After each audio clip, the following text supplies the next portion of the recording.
Hello everyone. Today we will get acquainted with a mystery case that requires very strong nerves and which will be assessed very ambiguously. It's up to you to draw your own conclusions, but let's get straight to the point. Lacey Fletcher was born on November 25, 1985 to Clay and Sheila Fletcher. The girl was the only child in a family living in a small village in Louisiana. This village had no more than 1,000 inhabitants, and its name is very suitable for the theme of today's story. When the girl was about 9 years old, she and her parents lived in a new house, in a good residential area on Slater Street. This street ended in a dead end with pictures of houses and beautiful gardens. From the outside it seems that the world there is much more beautiful and life should be happier than in another place. Fletcher's family looked like a typical middle-class family. Lacey's mother, Sheila, worked as a court clerk. Her duties included responsibility for all administrative procedures in the court in Baker, and her father worked in a nonprofit organization. The family was devout and attended church every Sunday. Lacey attended Baptist Academy and played on the volleyball team there. Neighbors said that Lacey was no different from ordinary children. She was cheerful, active, and communicated with other children. She looked like a petite, well-built girl who loved to play sports in the garden or run around the street. However, when she was 14 years old, her parents took the girl out of school, and from then on she was homeschooled. By that time, Lacey began to show signs of Asperger's syndrome, although invisible to the uninitiated person. Asperger's syndrome is an autistic disorder that is most often accompanied by impaired empathy, lack of social competence, and often unusual interests. The development of the victim's intelligence is almost the same as that of a healthy person, and therefore it is not entirely clear why Lacey was taken out of school and put into homeschooling. The parents have not publicly made any statements regarding this matter. Perhaps it had something to do with Asperger's syndrome and social disorders. But neither the neighbors nor the children noticed anything unusual in Lacey's behavior. A friend and classmate of Lacey later said that they became immediate friends when Lacey was at school, and described the girl as a very close and dear person. She mentioned that Lacey was often reserved and shy, but at the same time could clearly express her opinion on a given occasion. After Lacey stopped going to school at age 14, communication between her friends was severed, and her classmate heard almost nothing from her again. And once, although she doesn't remember from whom, a friend heard that Lacey regularly visited a psychologist as a teenager, which was a little unusual at that time, and in most cases, visits to a psychologist were for serious reasons. A neighbor of the Fletcher family named Robert said in 2022 that he saw Lacey about 15 years ago, that is, when she was in her early 20s. At that time, the grown girl sometimes hung out with his younger brother, since their houses were next door. And even then Robert noticed that she was not like people her age. She just had other interests. While other girls went to parties, drank alcohol, or were interested in guys, Lacey preferred to watch Disney films alone. In general, after 14 years, the girl grew up and seemed more and more withdrawn. She went out less and less, did not go to school, and she had almost no friends left. After Lacey actually stopped communicating with the brother of this neighbor Robert and she was not visible, everyone decided that most likely either the family moved somewhere or Lacey was sent to study in another place, but this was not the case. And if someone knew that Lacey had been living in her parents' house all these years, it would have been possible to save her. In May 2017, Robert met with Lacey's father and decided to inquire about the girl's fate, wanting to know how she was doing, where she had moved and how her life was going, where she would learn, what she was studying. But Lacey's father replied that she was fine and still lived at home, and then quickly changed the topic of conversation. All this seemed strange to the neighbor even then, because at that time the girl should have already been a little over 30, and living next door it is still possible to see how neighbors take out the trash, come or go somewhere. However, in all the years no one has seen Lacey, and even this strange departure of his father from the conversation, but the neighbor's suspicions remained with him. January 2022 at 2:30 a.m. The local police station received a call. It was Lacey's mother, Sheila Fletcher, who sounded distressed and reported that her daughter had stopped breathing. Police and ambulances immediately headed to the house. At the same time, the city coroner was notified that when authorities entered the house, they smelled a disgusting odor. It was the smell of rot and feces, and breathing that air in the house was simply unbearable. The coroner would later say that in his entire professional career he had never smelled anything worse than this smell, and he was unable to eat properly for a week due to nausea. And this man had a nervous breakdown, although he worked as a doctor and coroner for 30 years. Over the years, he saw various incidents, accidents, but what appeared before his eyes in the Fletcher house plunged him into shock and horror. The police sheriff was also completely confused by the picture he saw in the house. V prostornoj gustinoj neadilsa divan, na katorum lazala Lacey. S pervogo vzglada na liko mazno bilo ponit, cto edgadi to 36 let, no vid u ne uhoshenij, atu na pervij vzglad. Upon closer examination, it turned out that Lacey weighed 43 kilograms, she was very emaciated, she was wearing only a t-shirt, and it was pulled up above her chest. The eyes were wide open, and the hair was completely tangled and resembled a thick wicker rug that had somehow ended up on the head, and it was impossible to comb this hair. Her entire body was stained with feces, even waste was found in her ears, nostrils, and mouth. There were bed sores all over her body that were festering, and some were so deep that they reached the bones. Mostly, bed sores appear in those who are bedridden due to illness. Lacey had brown spots and bed sores all over his body, his buttocks were completely deformed, and the skin was missing in places.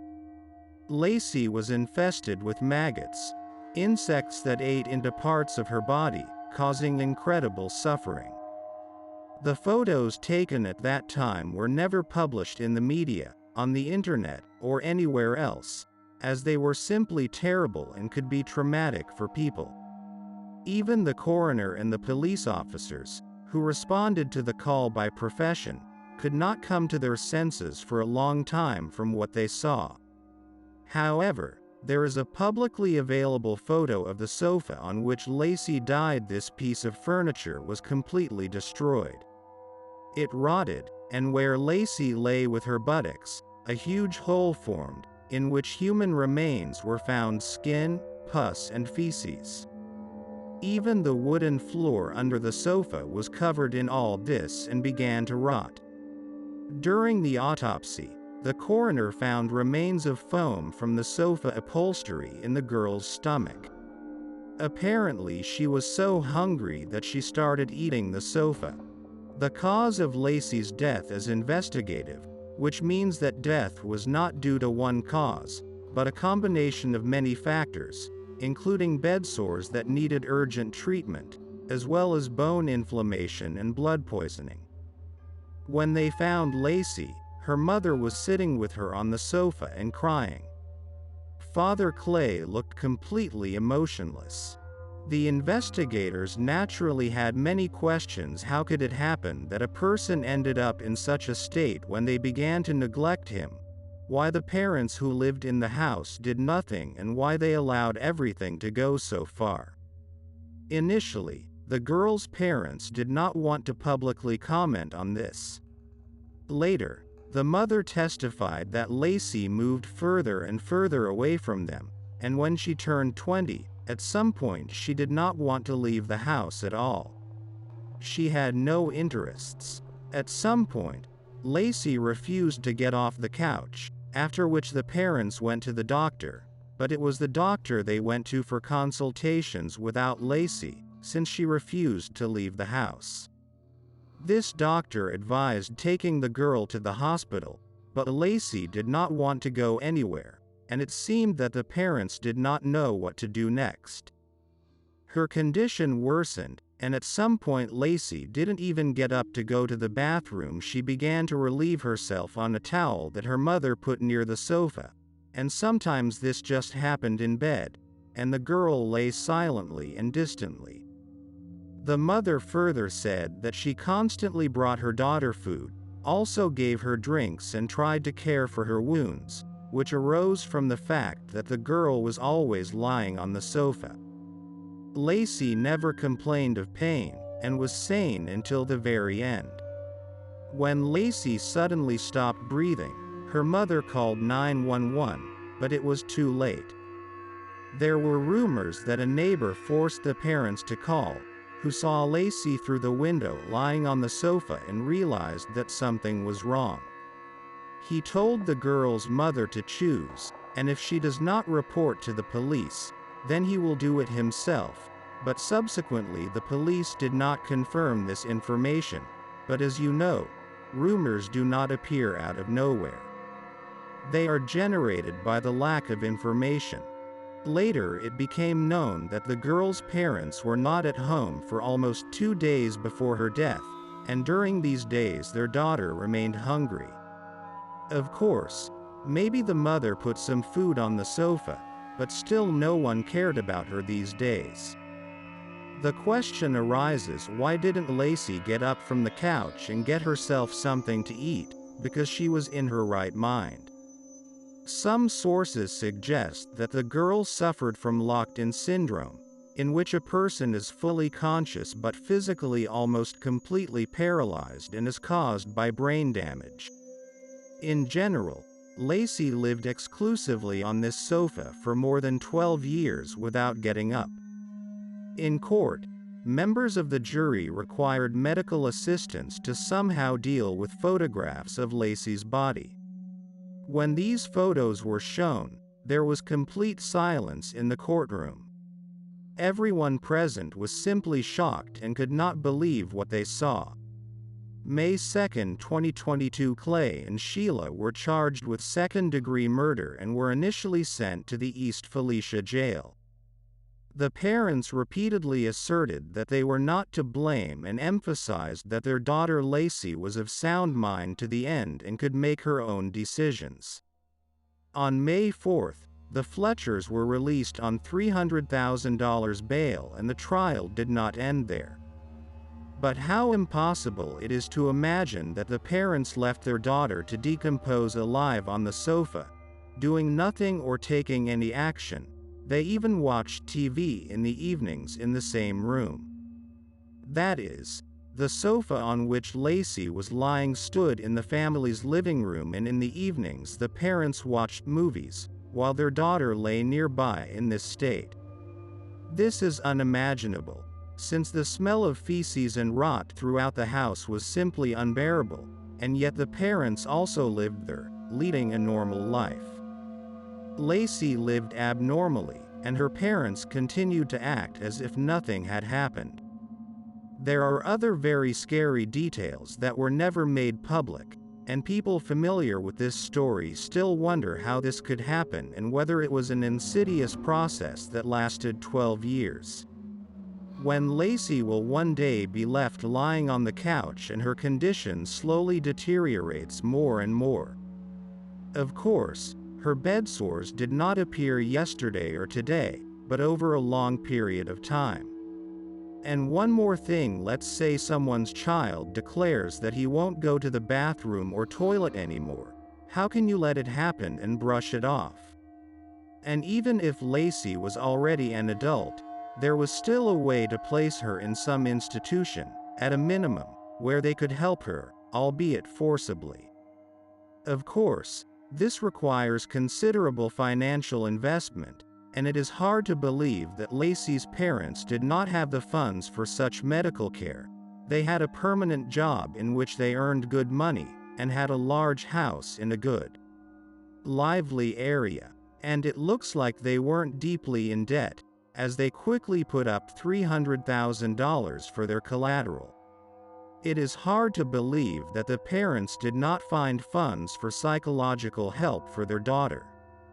It appears that the girl received treatment in her early teens, but why and at what point it stopped. No one can say what was going on in the minds of Lacey's parents or herself, but the fact is that a healthy person would not voluntarily spend his life on the couch. Something must have happened in the girl's head that made it difficult or impossible for her parents to reach her, or maybe they just didn't want to deal with her. Lacey's parents were charged with manslaughter, but the charge was eventually reduced to second-degree murder.